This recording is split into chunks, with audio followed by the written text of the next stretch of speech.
I painted this eagle exactly as it appeared in my mind's eye. Lately, I've been letting go parts of myself I thought I needed to be, and I've learned that the ego rarely leaves without a fight. It whispers doubt, creates uncertainty, and convinces us we've lost our way, or our mind. If I'm honest, I can't see the whole path right now, and that's when the eagle came. The eagle isn't a promise that you'll always know what's next. It's a reminder to rise above fear long enough to see from a higher perspective, to trust that clarity exists, even when you can't yet see it.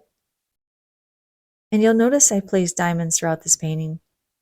Diamonds are formed under immense pressure. They don't become brilliant despite the pressure.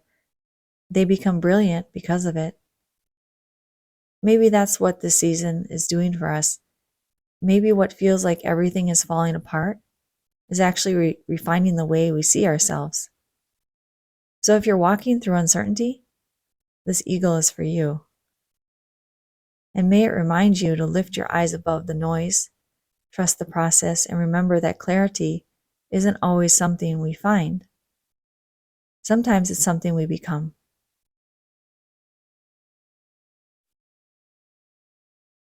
If this message resonated with you, I'd love to hear from you in the comments. And if your soul feels at home here, I'd be honored if you subscribed and joined me for future journeys through art and nature. Until next time, namaste.